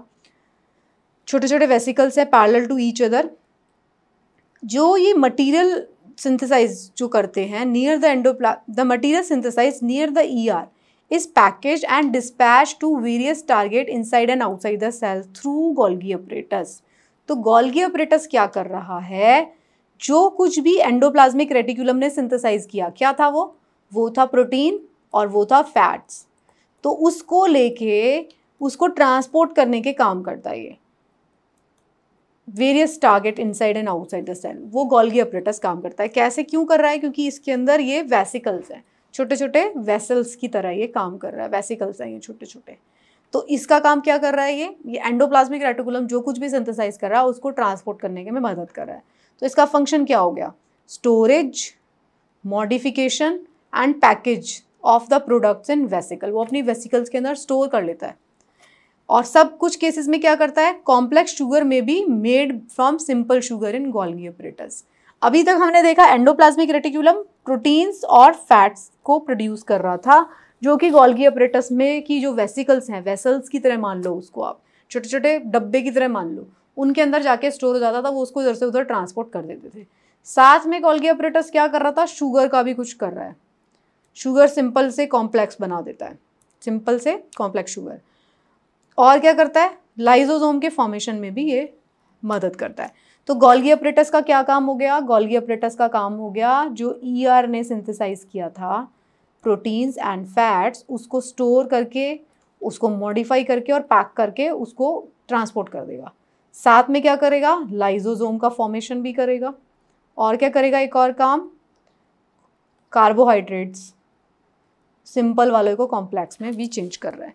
तो मेन जो इसका फंक्शन था वो था उसका स्टोरेज एंड ट्रांसपोर्ट वाला। ठीक है, सबसे इंपॉर्टेंट अभी हमने पढ़ लिया था, इससे पहले वाला था एंडोप्लाज्मिक रेटिकुलम। ये देख लीजिए गोल्गी अपरेटस कैसा दिखाई देता है, ये इसका डायग्राम बनाया गया है। देखिए वेसल्स से ल्यूमिन खाली है ना अंदर से, इसी के अंदर ये स्टोर करता है सारी चीज़ें। फिर बात आती है, अभी हमने बात किया था गोल्गी अपरेटस क्या कर रहा है, लाइसोसोम को भी सिंथेसाइज कर रहा है। तो लाइसोसोम सब क्या होते हैं भाई, लाइसोसोम को हम क्या कहते हैं, क्लीनलीनेस ऑफ सेल के लिए काम आते हैं। इसको सुसाइड बैग भी बोला जाता है, सुसाइड बैग होते हैं ये। मतलब ये अगर कोई चीज़ को, सेल को अगर मारना है तो ये उसमें मदद करते हैं। तो क्लीनलीनेस का भी काम करते हैं, सुसाइड बैग भी बोलते हैं, क्योंकि सेल मर रही है, सेल मर रही है इसका मतलब अगर सेल के अंदर कुछ क्लीनिंग हो रही है तो वो भी लाइसोसोम्स करते हैं। तो लाइसोसोम्स क्या है, ये kind of waste dispatch and disposable system है। इसको सिंथेसाइज कौन कर रहा था, इसको सिंथेसाइज कर रहा था गोल्गी अपरेटस। तो लाइसोसोम का क्या काम होता है, जो भी सेल के अंदर वेस्ट जनरेट होता है उसको क्लीन करना, क्लीनलीनेस। और अगर सेल के अंदर कोई डिफेक्ट आ गया है तो सेल को अगर किल करना है, खुद को ही किल करना है सेल को, इसीलिए सुसाइडल बैग्स कह रहे हैं ना इसको, कि सेल को समझ में आ गया कि भाई अब जो है आपका वो सिस्टम खराब हो गया, तो सेल क्या करती है, लाइसोसोम की हेल्प लेके इट विल डाई डाउन। तो लाइसोसोम क्या हेल्प करता है, सेल को क्लीन करने में हेल्प करता है by digesting any foreign material as well as worn out cell organelles. जो भी सेल ऑर्गेनेलीज खराब होती जाती है उनको क्लीनिंग का काम इनसाइड कर रहा है। जो भी फॉरेन मटेरियल सेल के अंदर एंटर करता है, जैसे कि बैक्टीरिया और फूड और as well as old organelle, ये सबको क्या करता है लाइसोसोम, ब्रेक डाउन करके उसको स्मॉल पीसेस में खा जाता है, डाइजेस्ट कर देता है। और क्या करता है, ये किस वजह से कर पाता है, क्योंकि इसके अंदर पावरफुल डाइजेस्टिव एंजाइम्स होते हैं लाइसोसोम के अंदर, जो कि केपेबल होते हैं break down of organic material. जो भी ऑर्गेनिक मटेरियल होता है, कोई भी ऑर्गेनली खराब हो रही है सेल के अंदर, देखो सेल पूरा सिस्टम है, सेल के अंदर इतनी सारी ऑर्गेनेलीज पड़ी है, माइटोकॉन्ड्रिया है, एंडोप्लाज्मिक रेटिकुलम है, गोल्गी अपरेटस है। कुछ भी खराब होगा तो कौन ठीक कर रहा है, मतलब ठीक है उसको डिस्ट्रॉय कौन कर रहा है, लाइसोसोम्स। और अगर सेल खुद भी खराब हो गई है तो उसको भी कौन डिस्ट्रॉय कर रहा है, lysosomes. Okay, under abnormal condition when cell gets damage, lysosome may burst and enzyme digest their own cell, इसी की मैं बात कर रही थी। तो लाइसोसोम्स को आप बस एक चीज़ लिख लो उसके आगे, सुसाइडल बैग। जैसे ही आप सुसाइडल बैग लिखोगे ये वाला क्लीनलीनेस वाला फीचर अपने आप आपके दिमाग में रहेगा, क्लीनलीनेस एंड सुसाइडल बैग, बस इतना लिखोगे आपको सब कुछ याद रहेगा। एक्सप्लेनेशन आपने मेरा पूरा सुन लिया है। लाइसोसोम ये सब करने के लिए केपेबल इसलिए होता है क्योंकि उसके पास पावरफुल डाइजेस्टिव एंजाइम्स होते हैं, इसी वजह से वो ये सारे फंक्शंस को परफॉर्म कर पाता है। और लाइसोसोम का फॉर्मेशन कौन कर रहा था, ये हमने देखा था, गोल्गी अपरेटस जो है उसके फॉर्मेशन में इन्वॉल्व था। ओके, यहाँ तक अब हमने पढ़ लिया endoplasmic reticulum, Golgi apparatus, lysosome, cytoplasm हम पहले ही पढ़ चुके हैं, सेल मेम्ब्रेन, सेल वॉल हमने स्टार्ट ही किया था उससे। तो ये लाइसोसोम का डायग्राम दिखाया जा रहा है। फिर अब हम बात करते हैं mitochondria, again very important. Mitochondria को क्या कहते हैं, पावर हाउस। लाइसोसोम क्या कहते हैं, सुसाइडल बैग्स। माइटोकॉन्ड्रिया को कहते हैं पावर हाउस। और क्या पढ़ा था हमने, गोल्गी अपरेटस। गोल्गी अपरेटस का क्या काम था, ट्रांसपोर्ट कर रहा था और फॉर्मेशन कर रहा था किसकी, लाइसोसोम्स की। और एंडोप्लाज्मिक रेटिकुलम क्या कर रहा था, प्रोटीन सिंथेसिस कर रहा था और फैट सिंथेसिस कर रहा था। फिर अब हम माइटोकॉन्ड्रिया की बात करें, अब लिखा हुआ है पावर हाउस, तो इसका मतलब भैया एनर्जी प्रोवाइड कर रहा है ये, तो माइटोकॉन्ड्रिया को पावर हाउस कहते हैं। एनर्जी जो भी रिक्वायर्ड है हमको, जितनी भी केमिकल एक्टिविटीज़ हो रही हैं बॉडी के अंदर, for life release by mitochondria in form of ATP, adenosine triphosphate. ATP के फॉर्म में ये हमें एनर्जी देता है। एटीपी का फुल फॉर्म है एडिनोसिन ट्राइफॉस्फेट, इसको शॉर्ट में बोलते हैं एटीपी। तो एटीपी मॉलिक्यूल्स हमको कौन प्रोवाइड कर रहा है? माइटोकॉन्ड्रिया के थ्रू हमें मिल रहे हैं, इसीलिए इसको क्या कहते हैं हम? इसको हम पावर हाउस कहते हैं। एटीपी जो है known as energy current of the cell. जब भी माइटोकॉन्ड्रिया की दो मेम्ब्रेन होती हैं, ये देखिए, ये माइटोकॉन्ड्रिया को बड़ा करके दिखाया गया है, इसके अंदर दो मेम्ब्रेन आपको मिलेगी, इनर मेम्ब्रेन मिलेगी और एक ये आउटर मेम्ब्रेन मिलेगी, दो मेम्ब्रेन मिलेगी। और क्या मिलेगा इसके अंदर? दो तीन इंपॉर्टेंट चीज़ें हैं। एक तो इसके अंदर टू मेम्ब्रेन्स हैं, और जो आउटर मेम्ब्रेन जो है वो बहुत पोरस है, और इनर मेम्ब्रेन जो है वो फोल्डेड है। They are able to make some of their own protein. ये क्या कर रहे हैं? अपना खुद का प्रोटीन बना सकते हैं, कुछ प्रोटीन। वैसे तो प्रोटीन सिंथेसिस कहाँ हो रहा है? कहाँ हो रहा है? राइबोसोम्स के द्वारा। राइबोसोम्स करते हैं, एंडोप्लाज्मिक रेटिकुलम पर प्रेजेंट होते हैं, वो करते हैं। बट थोड़ा बहुत क्या करता है हमारा माइटोकॉन्ड्रिया, खुद का प्रोटीन बना लेता है। अब आप माइटोकॉन्ड्रिया का डायग्राम देखो जरा, इनर मेम्ब्रेन है, आउटर मेम्ब्रेन है। इसके अंदर देखो ये क्या है? डीएनए। ये आपको एक इम्पॉर्टेंट स्टेटमेंट बनाएगा। डीएनए वैसे कहाँ प्रेजेंट था? न्यूक्लियस के अंदर, जिसको हमने क्या कहा था? ब्रेन ऑफ द सेल कहा था हमने। अब आप देखो डीएनए जो है माइटोकॉन्ड्रिया के अंदर भी है।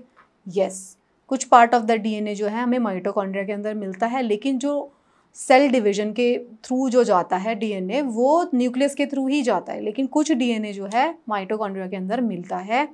तो जो क्वेश्चन आता है एग्जाम में वो ये होता है, विच ऑर्गेनेलीज हैव डीएनए। तो उसमें क्या होता है? एक होता है न्यूक्लियस, दूसरा होगा माइटोकॉन्ड्रिया, फिर गोल्गी अपरेटस, कुछ और लिख देंगे। फिर आपसे ऑप्शन में दे देंगे ओनली वन एंड टू। तो कुछ लोग क्या करेंगे? ओनली वन कर देंगे, न्यूक्लियस के अंदर सीधा सोचेंगे नहीं, डीएनए इसके अंदर भी होता है थोड़ा सा। तो आपको पता होना चाहिए माइटोकॉन्ड्रिया एक ऐसी ऑर्गेनेली है जो कि हमें एनर्जी प्रोवाइड करता है। किस फॉर्म में? एटीपी के फॉर्म में। एटीपी क्या होता है? एडिनोसिन ट्राइफॉस्फेट बोलते हैं एटीपी को। और क्या होता है? इसके अंदर खुद का डीएनए होता है। ये आपको पता होना पड़ेगा कि इसके अंदर खुद का डीएनए है। तो जो एक चीज़ अब आप समझ लीजिए, पहले हम प्लास्टिड्स पे जाएं। माइटोकॉन्ड्रिया के बारे में एक चीज़ समझिए, क्योंकि माइटोकॉन्ड्रिया क्या करते हैं? एटीपी प्रोडक्शन में काम आते हैं। तो एक ही एडिशनल इन्फॉर्मेशन मैं आपको बता रही हूँ, शायद पहले भी बताई है मैंने। जब भी आप फास्ट रनिंग करते हैं, या जो रनर्स होते हैं जिनको ज़्यादा एनर्जी की ज़रूरत है, या जो हैवी एक्सरसाइजेस करते हैं जिनको ज़्यादा एनर्जी की ज़रूरत है, उनके अंदर स्पेशली मतलब जो एरोबिक एक्सरसाइज करते हैं, एरोबिक एक्सरसाइज, उनके अंदर क्या होता है? माइटोकॉन्ड्रिया का जो नंबर है उनके सेल्स के अंदर बढ़ जाता है as compared to the rest of the population. किस लिए बढ़ता है? ताकि वो ज़्यादा एटीपी, ज़्यादा एनर्जी उनकी बॉडी को प्रोवाइड कर पाए। तो जो बहुत रनिंग करने वाले लोग हैं, या जिमनास्ट या एरोबिक्स करने वाले लोग हैं, उनके अंदर जो है नॉर्मल पॉपुलेशन से ज़्यादा माइटोकॉन्ड्रियाज होते हैं। तो अगर आपको एग्जाम में कुछ इस तरीके का स्टेटमेंट कभी मिलता है कि जो फास्ट रनर्स हैं उनके अंदर which of the following organelles will be greater in number, तो वो होगा माइटोकॉन्ड्रिया। ठीक है, तो अब हम बात करते हैं नेक्स्ट ऑर्गेनेली की। कौन है? वो है प्लास्टिड्स। तो प्लास्टिड्स नाम की भी ऑर्गेनेलीज होती हैं जो सिर्फ कहाँ पे प्रेजेंट होती हैं? प्लांट सेल में। एनिमल सेल के अंदर प्लास्टिड्स नहीं होते हैं। ये देखिए, प्लांट सेल के अंदर प्लास्टिड्स होते हैं। दो तरीके के हो सकते हैं, क्रोमोप्लास्ट हो सकते हैं और ल्यूकोप्लास्ट हो सकते हैं। क्रोमो का मतलब क्रोमैटिक मतलब कलर, क्रोमो वाले कलर वाले। क्रोमोप्लास्ट जो होंगे कलर्ड प्लास्टिड्स होंगे, जो लीव्स में, फ्लावर्स में, फ्रूट्स में प्रेजेंट होंगे। प्लास्टिड्स जो होती हैं उनके अंदर पिगमेंट होता है क्लोरोफिल, इसीलिए उनको हम क्लोरोप्लास्ट बोलते हैं। जो प्लास्टिड जिसके अंदर क्लोरोफिल होता है उनको क्लोरोप्लास्ट बोला जाता है। तो देखिए, एक ऑर्गेनेली है जिसका नाम है प्लास्टिड्स, जो किसके अंदर प्रेजेंट है? सिर्फ और सिर्फ प्लांट सेल्स के अंदर। प्लास्टिड्स दो तरीके के हैं, क्रोमोप्लास्ट एंड ल्यूकोप्लास्ट। क्रोमो का मतलब कलर से है, तो जो कलर वाले प्लास्टिड्स होते हैं उनको क्रोमोप्लास्ट बोलते हैं। उसमें से जिसके अंदर ग्रीन कलर है, क्लोरोफिल है जिसके अंदर, उसको हम क्लोरोप्लास्ट बोल देते हैं। तो इनका, अब क्लोरोप्लास्ट को आप अच्छे से जानते हैं, इनका रोल क्या होता है? फोटोसिंथेसिस में उनका सबसे इंपॉर्टेंट रोल होता है। तो जो क्लोरोप्लास्ट होंगे वो, उनके अंदर येलो और ऑरेंज पिगमेंट भी होता है इन एडिशन टू क्लोरोफिल। जो ल्यूकोप्लास्ट होते हैं उनका, वो किस लिए होते हैं? Primarily in organelles in which materials जैसे कि स्टार्च, ऑयल, प्रोटीन्स, ग्रेन्यूल्स जहाँ पे स्टोर होते हैं वो होंगे, उनको हम ल्यूकोप्लास्ट कहते हैं। तो जो इंटरनल ऑर्गेनाइजेशन होती है प्लास्टिड्स की consist of numerous membrane layer embedded in a material called stroma. ये इंपॉर्टेंट नहीं है। इसमें से जो इंपॉर्टेंट बात है वो ये है कि प्लास्टिड्स जो होते हैं पहली बात प्लांट सेल्स में होंगे। दो तरीके के प्लास्टिड्स होंगे, क्लोरोप्लास्ट एंड ल्यूकोप्लास्ट। क्लोरो का मतलब है कलर, तो जितना भी कलर वाले में चीज़ें होंगी जैसे कि ग्रीन कलर होगा वो क्लोरोप्लास्ट हो जाएंगी, जो येलो कलर, रेड कलर, अलग अलग तरीके के पिगमेंट्स उनके अंदर होंगे। ठीक है, तो बस इतना आपको इसके बारे में पता होना चाहिए, सवाल यहीं से आता है। जो प्लास्टिड्स होती हैं वो similar to mitochondria and external structure. Plastids का अपना डीएनए भी होता है, ये एक इंपॉर्टेंट इन्फॉर्मेशन है। अगर प्लांट सेल्स की बात करें या ऑर्गेनलीज विच कंटेन डीएनए, अगर ये क्वेश्चन होता है और उसके अंदर न्यूक्लियस, उसके अंदर होता है माइटोकॉन्ड्रिया, उसके अंदर होता है क्लोरोप्लास्ट, तो क्लोरोप्लास्ट भी होगा उसमें, 1 2 3 तीनों होंगे। गोल्गी एपरेटस में नहीं होता, तो ये एक स्टार लगा दिया मैंने यहाँ पर। तो ये इन्फॉर्मेशन आपको याद रखना है। ठीक है, तो अभी तक हमने क्या पढ़ लिया? न्यूक्लियस के अंदर क्या है? डीएनए। माइटोकॉन्ड्रिया के अंदर क्या है? डीएनए। क्लोरोप्लास्ट के अंदर भी डीएनए, लेकिन क्लोरोप्लास्ट सिर्फ और सिर्फ कहाँ प्रेजेंट है? प्लांट सेल में प्रेजेंट है। ओके, अब हम बात करेंगे अबाउट वैक्यूल्स। तो वैक्यूल्स को आप समझ सकते हैं, ये बड़े बड़े खाली एम्प्टी स्पेसेस की तरह होते हैं। तो अगर ये एम्प्टी स्पेसेस है तो इसके अंदर क्या होगा? इसके अंदर स्टोरेज होगा। तो वैक्यूल्स का काम क्या है? स्टोरेज स्पेसेस हैं ये, जिसके अंदर क्या क्या स्टोर हो सकता है? लिक्विड भी स्टोर हो सकता है और सॉलिड कंटेंट को भी स्टोर कर सकते हैं। तो सबसे जो ज़रूरी चीज़ है, जो वैक्यूल्स होते हैं वो स्मॉल साइज़ के होते हैं एनिमल सेल में। एनिमल सेल्स के अंदर वैक्यूल का साइज़ स्मॉल होता है, लेकिन प्लांट सेल के अंदर बहुत ज़्यादा बड़े होते हैं वैक्यूल। 50 से लेकर 90% तक का जो सेल का वॉल्यूम है वो कहाँ पे होता है? वो वैक्यूल्स ने ही ऑक्यूपाई किया होता है। अब ऐसा क्यों होता है, ज़रा सोचिए आप। ऐसा इसलिए होता है क्योंकि प्लांट्स जो है वो क्या है? प्रोड्यूसर्स। तो प्लांट्स जो है फूड का फॉर्मेशन करते हैं और वो सारा फूड इधर स्टोर होता है। तो प्लांट सेल्स के अंदर वैक्यूल्स का साइज़ जो होगा उसका 50 से 90% स्पेस को ऑक्यूपाई करेगा। तो इसलिए ये सबसे बड़ा एक बहुत बड़ा डिफरेंस है। तो जो प्लांट सेल्स होंगे उसमें वैक्यूल्स जो होते हैं फुल होते हैं, सेल सैप, और प्रोवाइड टर्जिडिटी एंड रिजिडिटी। तो जो प्लांट सेल के जो वैक्यूल्स हैं उसको रिजिडिटी प्रोवाइड करते हैं प्लांट सेल को। ठीक है, अमीबा जो होता है ये एनिमल सेल है, उसके अंदर भी फूड वैक्यूल होते हैं। क्योंकि अमीबा कैसे करता है, ये सोचिए ये अमीबा है, यहाँ पे फूड पड़ा हुआ है तो क्या करेगा वो? ऐसे उसको ऐसे इंगल्फ कर लेगा अपने अंदर और फिर उसको ऐसे एकदम ऐसी शेप बना के, ये देखिए नेक्स्ट स्टेप, अंदर इंगल्फ कर लेगा वैक्यूल। तो वो क्या करेगा? Amoeba food vacuole contains the food items and then it is consumed and contractile vacuole expels. दूसरी वैक्यूल क्या करेगी? उसको जो भी एक्सक्रीटा होगा उसको आउटसाइड एक्सपेल कर देती है। तो वैक्यूल्स का काम क्या होता है? उसके नाम से ही आपको पता चल जाएगा। वैक्यूल्स का मतलब काम होगा स्टोरेज। अब आप यहाँ पे इस डायग्राम में देख सकते हैं वैक्यूल्स जो हैं वो स्टोरेज के लिए यूज़ हो रहे हैं। यहाँ पे देखिए, ये तो एनिमल सेल है, इसके अंदर छोटा सा वैक्यूल है। अब प्लांट सेल देखिए, इसके अंदर कितना बड़ा वैक्यूल है। तो वैक्यूल जो होगी उसके अंदर क्या होता है? मेम्ब्रेन बाउंड कंपार्टमेंट है जो वैक्यूल कहते हैं। उसके अंदर टेम्परेरी स्टोरेज होती है। A vacuole is a sac surrounded by membrane. Vacuoles are food storage, enzymes भी स्टोर होते हैं। तो ये सारा का सारा काम जो है वैक्यूल करते हैं। और एक वेस्ट जो मटीरियल है उसको एक्सक्रीट करने के लिए भी वैक्यूल्स का काम होता है। ठीक है, ये सारे फंक्शंस थे हमारे सेल ऑर्गेनेलीज के, जिसमें कि हमने इंपॉर्टेंट सेल ऑर्गेनेलीज के बारे में डिस्कस किया। अब हम एक छोटा सा टॉपिक और डिस्कस कर लेते हैं जिसको हम कहते हैं सेल डिवीजन। तो सेल डिवीजन में क्या होता है? सेल डिवीजन में जो सेल है, न्यू सेल्स जो है वो फॉर्म होती हैं ऑर्गेनिजम्स में, और जो older in order to grow, अगर एक ऑर्गेनिज्म को बड़ा होना है तो क्या होगा? उसके अंदर नई सेल्स फॉर्म होंगी, रिप्लेस होंगी ओल्ड सेल्स, डेड और इंजर्ड सेल को रिप्लेसमेंट होगा।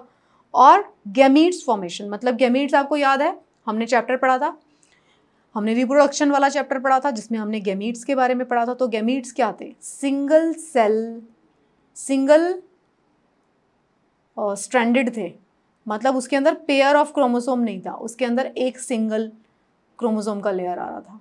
याद है आपको? जिसमें हमने पढ़ा था स्पर्म एंड ओवम, वो दोनों कंबाइन होके जो होता है एक्स और एक्स कंबाइन होके एक्स एक्स बना देगा या एक्स वाई बना देगा। ठीक है, ऐसा था ना? एक्स और एक्स कंबाइन नहीं हो सकता, यहाँ से एक एक्स या यहाँ से एक एक्स, यहाँ से या एक वाई या यहाँ से एक एक्स, एक्स एक्स या एक्स वाई कॉम्बिनेशन होगा। तो वो हमने गैमीट्स के बारे में पढ़ा था। गैमीट्स के बारे में और डिटेल में पढ़ेंगे इस क्लास में भी। तो क्या बोला था हमने, जिस प्रोसेस से जिससे कि न्यू सेल्स फॉर्मेशन होती है उसमें क्या होता है, सेल का डिवीजन हो रहा है। तो दो तरीके के सेल डिवीजन होते हैं, माइटोसिस एंड मियोसिस। अब हिंदी में इसको क्या बोलते हैं आप देख लीजिएगा, कंसेप्ट समझिए यहाँ पर। सिर्फ जो प्रोसेस होगा जिसमें कि cell division by which most of the cell divide for growth is called mitosis. Most of the cells जिसमें डिवाइड होंगे वो माइटोसिस है। मतलब जो बॉडी के सारे सेल्स में जो होता है डिवीजन वो माइटोसिस होता है। मियोसिस सिर्फ किसके लिए होता है, गैमीट्स फॉर्मेशन के लिए होता है। तो in this process each cell called mother divides in form of 2 identical daughter cell. जो माइटोसिस होगा उसके अंदर क्या होगा, एक सेल के 2 टुकड़े हो जाएंगे, सिंपल। जो डॉटर सेल होगा उसके अंदर सेम नंबर ऑफ क्रोमोसोम्स होंगे जैसा कि मदर सेल के अंदर थे। ये किसके लिए यूज होता है, growth and repair of the tissues in organism. देखिए अगर आपको कन्फ्यूजन हो रहा है तो मैं एक बार फिर से बताती हूँ। कोई भी ऑर्गेनिज्म है उसके अंदर 2 तरीके के, जो हायर ऑर्गेनिज्म है 2 तरीके का डिवीजन है। एक माइटोटिक डिवीजन है, माइटोसिस, और एक मियोसिस। ठीक है, माइटोसिस एंड मियोसिस। माइटोसिस क्या होगा, एक सेल है वो 2 पार्ट्स में डिवाइड हो जाएगी और उसके अंदर जो नंबर ऑफ क्रोमोसोम्स है वो सेम रहेंगे। लेकिन मियोसिस कब होता है, मियोसिस होता है सिर्फ गैमीट्स फॉर्मेशन के लिए, वो वाले सेल्स में होता है। गैमीट्स जहाँ पे फॉर्मेशन होगा वहाँ पे एक सेल जो है वो डिवाइड होके गैमीट्स बना देगी, लेकिन जो नंबर ऑफ क्रोमोसोम होंगे वो हाफ हो जाएंगे, हाफ। तभी ये वाले जो गैमीट्स हैं वही तो दूसरी सेल के साथ फ्यूज़ होते हैं। जो दूसरी सेल के साथ जब वो फ्यूज़ होंगे तो जो वो 2 फ्यूज़ के बाद जो सेल बनेगी उसके अंदर सेम नंबर ऑफ क्रोमोसोम्स आ जाएंगे। तो आधे क्रोमोसोम्स मदर से, आधे क्रोमोसोम फादर से। तो गैमीट्स फॉर्मेशन के लिए जो डिवीजन होती है उसको मियोटिक डिवीजन कहा जाता है। ठीक है, जो स्पेसिफिक सेल्स हैं रिप्रोडक्टिव ऑर्गन्स के और tissues in animals and plants divide two form gametes, तो जिसके लिए फर्टिलाइजेशन होती है, ऑफस्प्रिंग्स बनते हैं। They divide in a different process called meiosis. सिर्फ वो वाली सेल्स जहाँ पे गैमीट्स बनने हैं, मतलब कि स्पर्म या ओवम बनना है, ओवम मदर में बनेगा, स्पर्म फादर में, सिर्फ यहाँ पे क्या हो रहा है, मियोसिस हो रहा है, विच इन्वॉल्व्स 2 कॉन्जिक्यूटिव डिवीजन। इसमें 2 डिवीजन होते हैं। When cell divides by meiosis, it produces 4 new cells instead of just 2. These new cells only have half number of chromosomes than that of the mother cell. ये मैंने आपको बता दिया। Half number of chromosome क्यों होंगे वहाँ पे, क्योंकि आधे क्रोमोसोम मदर से जाएंगे, आधे क्रोमोसोम फादर से जाएंगे। देखो माइटोसिस, पहले आप देखो माइटोसिस में क्या, एक ही सेल है, इसके 2 डिवीजन हो गए। ठीक है, produce genetically identical cell, results diploid cells, take place throughout the organism's life, involve in asexual। ठीक है, ग्रोथ हो रही है हमारी जो बॉडी के अंदर, वो क्या हो रही है, माइटोटिक डिवीजन हो रही है। लेकिन जब गैमीट्स बनते हैं, गैमीट्स एक सर्टन एज के बाद बनते हैं, बच्चों के अंदर नहीं बनेंगे ना गैमीट्स, एक जो रिप्रोडक्टिव एज होती है उसी में बनते हैं गैमीट्स। जब गैमीट्स बनते हैं एनिमल्स के अंदर, ह्यूमंस के अंदर, एनिमल्स के अंदर, तो उसमें मियोटिक डिवीजन हो रहा है। उसमें क्या हो रहा है, देखिए एक सेल है, उसके पहले ये डिवीजन हुई, फिर उसकी फर्दर डिवीजन हुई जिसके अंदर उसके हाफ नंबर क्रोमोसोम्स आ गए, जेनेटिकली यूनिक सेल बनेंगे, रिजल्ट्स इन हैप्लॉइड सेल। देखो डिप्लॉइड का मतलब 2 पेयर ऑफ क्रोमोसोम, हैप्लॉइड मतलब 1 single pair of chromosome. Pair नहीं बोलेंगे उसको, 1 पेयर बोलेंगे, एक और एक 2 को, सिंगल लेयर ऑफ क्रोमोसोम होगा। कहाँ पे हो रहा है, ऑर्गेनिज्म के लाइफ साइकिल में सर्टेन टाइम्स। सर्टेन वो कौन सा टाइम है, वो टाइम जिसके अंदर एक ऑर्गेनिज्म रिप्रोडक्टिव एज में होता है। जब वो छोटा होता है तो वो बच्चा होता है, जब वो मेच्योर नहीं हो जाता तब तक, एडोलेसेंस के बाद शुरू होता है मियोसिस किसी भी इंडिविजुअल में। अगर हम ह्यूमन बीइंग की बात करते हैं तो उससे पहले सिर्फ माइटोसिस हो रहा है, मियोसिस शुरू होगा सिर्फ और सिर्फ एडोलेसेंस के बाद। अब आप कहेंगे क्या एडोलेसेंस के बाद सिर्फ मियोसिस हो रहा है, नहीं, माइटोसिस भी हो रहा है और मियोसिस भी हो रहा है। माइटोसिस किसके लिए हो रहा है, ग्रोथ करने के लिए, हमारी सेल्स रिपेयर हो रही हैं। मियोसिस किस लिए हो रहा है, मियोसिस सिर्फ गैमीट्स बनाने के लिए, जिसमें कि सेक्सुअल रिप्रोडक्शन में काम होता है। गैमीट्स जब बनते हैं, गैमीट्स कैसे बनते हैं, स्पर्म एंड ओवम। ठीक है, तो ये 2 तरीके का रिप्रोडक्शन होता है, ये 2 तरीके का डिवीजन होता है, सेल डिवीजन होता है। So this was the chapter. ये जो चैप्टर था थोड़ा लंबा चैप्टर था, बहुत ही ज़्यादा इंपॉर्टेंट चैप्टर था। इस चैप्टर में हमने क्या क्या पढ़ा, हमने अलग अलग ऑर्गेनेलीज के बारे में पढ़ा। हमने देखा कि जो सेल होता है वो किससे बना होता है, सेल जो है ये सारे ऑर्गेनेलीज होती हैं सेल के अंदर, उनसे बना होता है, जिसके अंदर क्या क्या आता है, माइटोकॉन्ड्रिया आता है, उसके अंदर गोल्गी अपरेटस आता है, राइबोसोम्स आते हैं, साइटोप्लाज्म होता है, सेल मेम्ब्रेन होती है, सेल वॉल होती है प्लांट सेल में, और लाइजोसोम्स होते हैं, Golgi apparatus, endoplasmic reticulum, nucleus, nucleolus, ये सारी चीज़ें होती हैं। हमने इनके फंक्शंस के बारे में पढ़ा। यहाँ पे हमने ह्यूमन बॉडी के कुछ सेल्स को दिखाया है, ल्यूकोसाइट्स ऐसे दिखते हैं, अलग अलग शेप दिखाई गई है, इसको आप देख सकते हैं। तो ये जो चैप्टर था एग्जाम पॉइंट ऑफ व्यू से काफ़ी ज़्यादा इम्पॉर्टेंट चैप्टर था। जो नॉन साइंस स्टूडेंट है, हो सकता है उनको ये चैप्टर थोड़ा डिफ़िकल्ट लगता हो, बट जैसा कि मैंने अपने एक्सप्लेनेशन में आपको बताया था कि आपको अपने ब्रेन को बिल्कुल ओपन माइंड के साथ इस क्लास में आना है, क्योंकि हम क्लास 9 पढ़ रहे हैं। तो क्लास 9 में आपको बिल्कुल फ्रेश माइंड से पढ़ना है। तो ज़रूरी नहीं आप अपने आप को ये समझें कि you are non science student. अगर आप साइंस के इस लेक्चर्स को क्लास 6 से देखना शुरू करेंगे तो you won't feel like this, और आपको साइंस के सारे टॉपिक समझ में आएंगे। So thank you so much. I hope you will be able to solve all the questions related to this topic. Best of luck for your preparation. Have a good day.